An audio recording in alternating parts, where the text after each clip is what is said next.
Guys, this is what if Ichika was the reincarnation or had the skills and abilities of Technoblade. Now, I'm gonna admit something I was not expecting to have to admit. I don't watch Technoblade. I'm thinking, why not, man? I don't know what the fuck it is. I just have no fucking clue.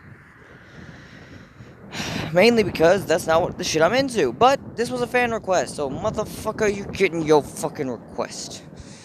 I don't care if it's exhausting as shit for me to do. You're getting your goddamn request. Even if I have no clue what the fuck his abilities are. Well, I did a Google search on what the fuck his abilities are, and they are superhuman speed, strength, immortality 2 and 3.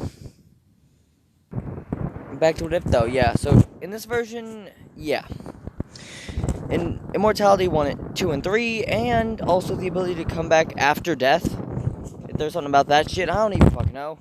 By the way, guys, I hope whoever requests this anime thing loves it, because I may make a Black Air Force version of ichika orimura. And if you're wondering how that's gonna come out, wait about a few days and you may find out. But back to this what if.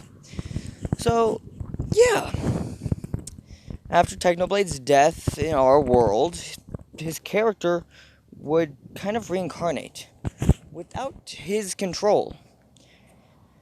It would go to Ichika Orimura, and I don't even know if he knows anime, so yeah.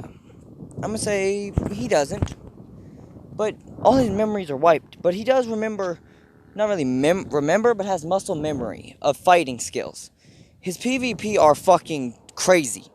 Like, fighting him is basically, oh shit, I'm gonna get my ass beaten type crazy. And this is why he's kind of surprised, because same thing happened, first guy to ever use one of them infinite Stratoses.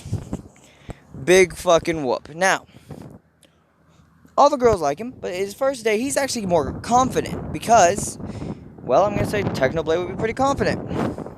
But still surrounded by girls, so he doesn't make the perfect saying. He says, "What's up, I'm Ichika Orimura," as he gets hit in the head by a book from his older sister. Said older sister said, "Oh, why are you always so lame right now?" He said, What the hell was that for? I didn't do anything to you." "True, but you weren't great with your intro." "Well, what the fuck were you expecting me to do?" "Fine. Whatever."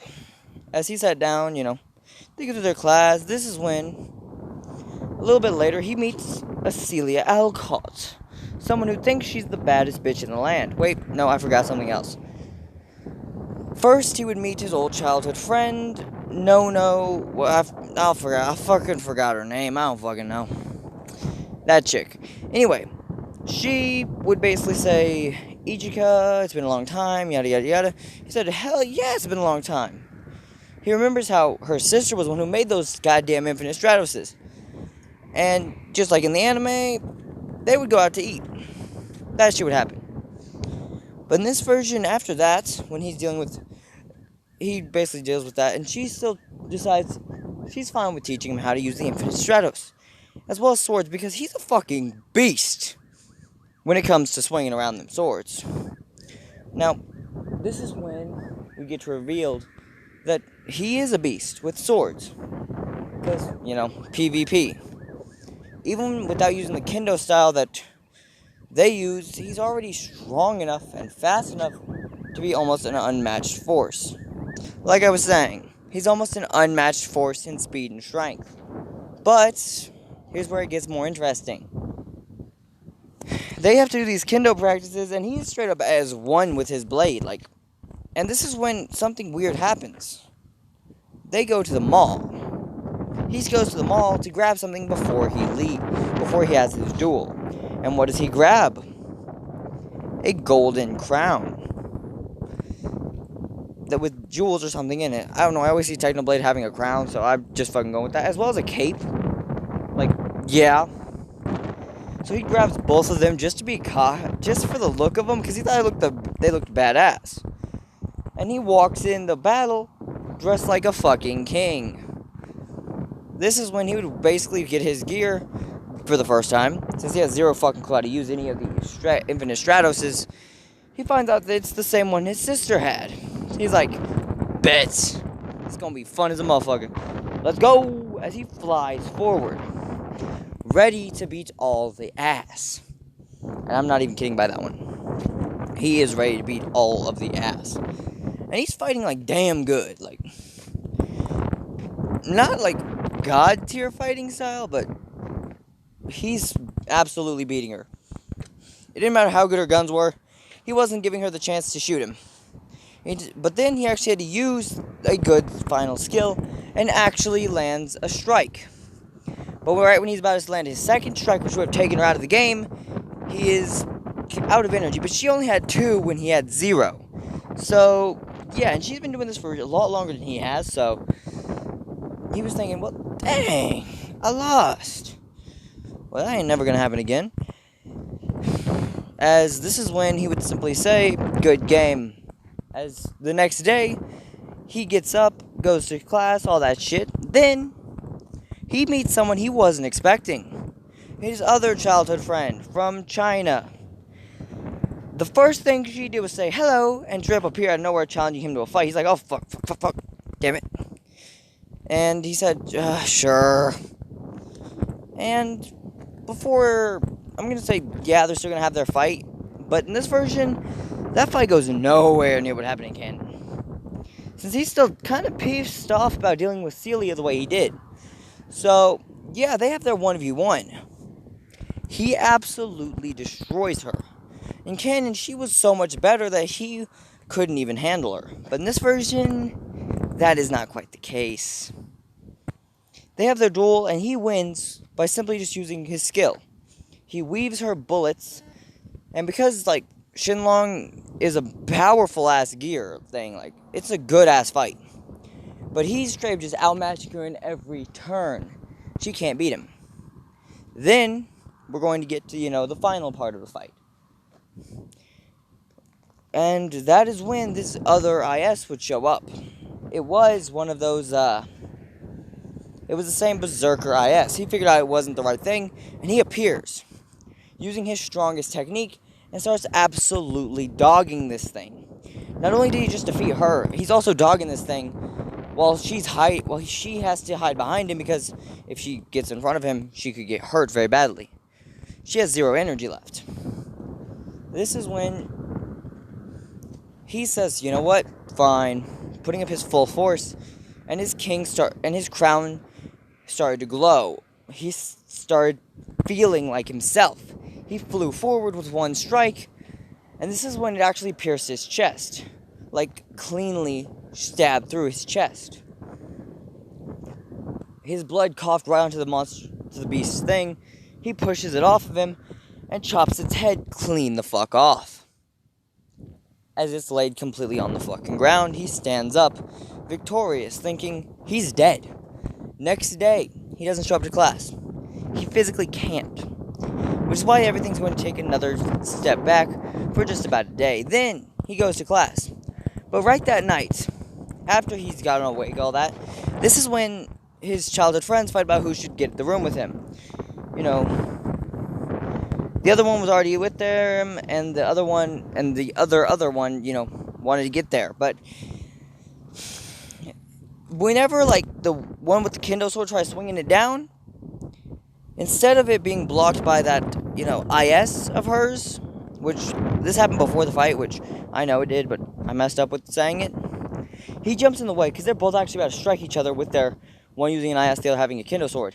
He jumps in the way, catches the IS, and used his own kendo sword, which he has, because he has it on the side.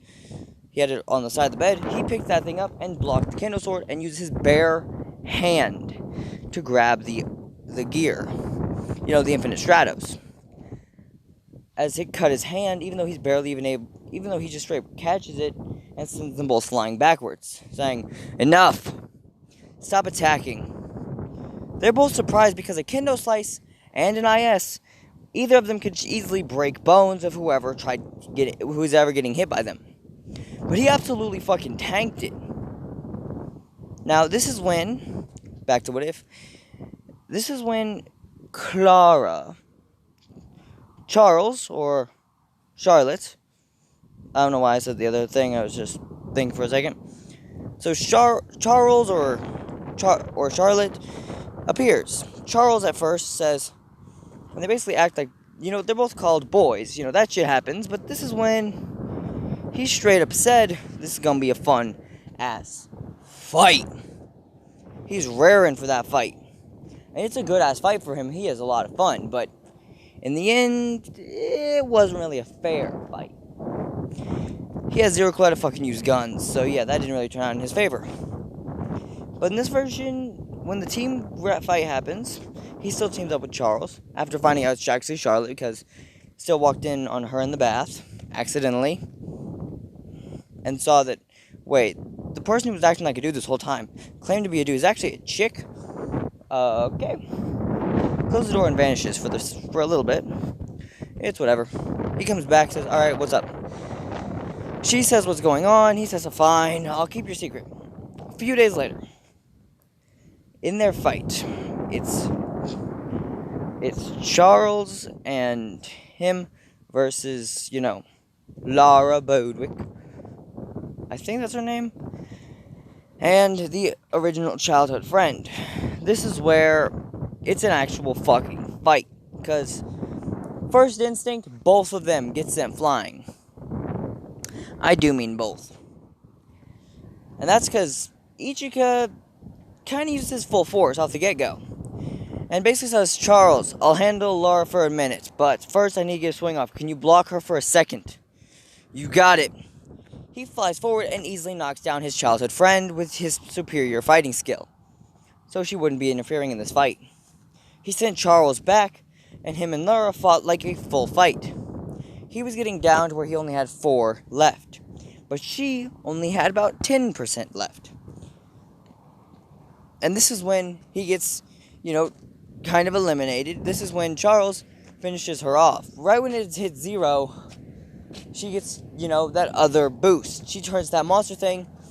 Charles, who basically has a full thing of energy, says, oh shit, and transfers energy over to Ichika.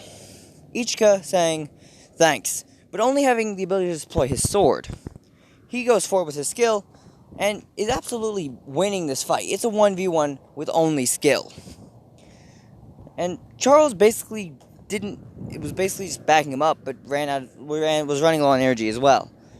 Ichika, who just barely beats her, saying, whew, that was a pain in the ass. This is when they go to the same, beach. That shit happens as canon. Him and his sister have to share a room, not a big deal for him. Then, and only then, once they think they're doing something messed up, which is really not true, he was just giving his sister a massage since, helping her out. Fuck it. I don't give a fuck why, but yeah, he does. This is when he actually has to deal with something. He has to deal with all of them. And it really wasn't that hard for him. He just straight up said, he was told, right, whatever. Then they have to go deal with the final thing. They have to fight the Gospel. That's the name of the IS that they have to fight in the end of Season 1. Now, this isn't really a long what if, so I'm sorry guys, but yeah. They're fighting Gospel, and the first thing that happens, because, Shinonono just barely got her own IS, it's revealed that that he actually has to go fight it, and he was having a damn easy fight. Like, it was a 1v1. It was a damn even fight. Until the IS proceeded to basically use everything it had, and he was actually winning when it basically used a bitch-out maneuver and shot at the person who wasn't fighting. This is when he straight up jumps in the way, tanking this thing, his crown breaking and hitting the ground, and his cape burning off as he tanked this and got put into a coma. All the girls went together to, jump that thing. They were getting their asses whooped. Hoki straight up has to get sent flying. This is when Ichika basically catches her and said, I got this thing. Noting that he wasn't wearing his crown or cape. He wasn't joking like he normally did. He was serious. All the girls back up since they were all running out of energy as he flew forward and one-shot this thing with his strongest sword swing. this thing chopped it clean in half. It didn't just run out of energy like it did in the anime. It straight up was broken. And this is when he said, okay, I won the fight. Good, good, good, good. And they still go on that, little date thing. That wasn't really a big deal for him. He didn't give a fuck. Since, he still had to go, they all had to do that shit. And then, when he's done, he straight up just takes Hoki right back. Right back where? Right back, to the date thing. They still had their fun. And then, season 2. Season 2 was kind of weird as fuck, though. Like, yeah. In this version, he has to go, deal with everyone fucking with his IS. He has to go deal with his IS malfunctioning, and then he has to deal with the whole thing about all the girls being trapped in, like, this weird fucking coma thing that they all think about a different version of him. He straight up appears in each of these and defeats his fake self. He has to defeat the strongest, which is Shinona knows, which is basically a version of him who never stopped his training, who's a lot more dangerous than him, and which she thought of him as the Kendo Master. He absolutely dog walks this thing with his own superior martial arts skill in 1v1s. And after that, he's basically won and holds his fist up in triumphance, though he does admit this thing was hard as fuck to beat. But this is when he would actually go back, to his own thing. Once Ichika finally finished the fight and everything, he was, that was happening. He met the student council president and her little sister, had to deal with all that shit. Basically encouraged the student council president's little sister on how the fuck to, pick the right shit for you, yada yada yada. And that was the whole thing. Then student council and them stopping the whole thing, straight up saying, if you can beat me, you can do whatever you want. He said, I bet, let's do this. Now, he wasn't expecting the fight he had on his hands. Like, she was the best fight against him there was so far. Admittingly, that did not make her a threat, though. Since first thing that happened whenever this was, she was outclassing him, because he was holding back. He didn't want to hurt her. So, he stops holding back, since he was only going about 60%, and he was actually being pretty even of a fight. She was surprised he was that good, so he actually used to go into 100% because he was losing.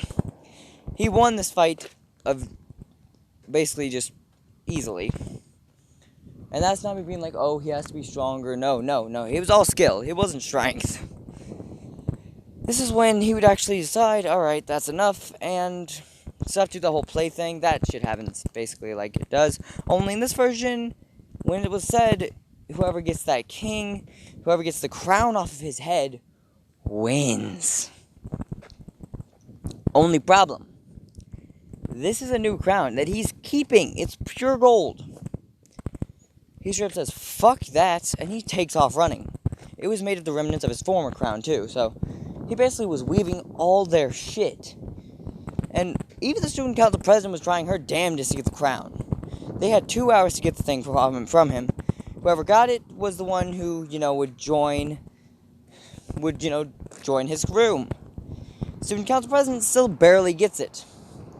And then tosses it back to him as kind of, she wasn't taking it from him, but she wanted, to get it off of him so she could win this thing. And barely does. He says, alright, whatever. They have their time, they enjoy their room together. And yeah, that's as far as I know of the fucking anime, because I haven't watched further in the anime, or that's where things end, because I fucking don't know. So yeah, this is the end of What If Ichika Orimura had the skills and abilities of Technoblade, or was the reincarnation of Technoblade.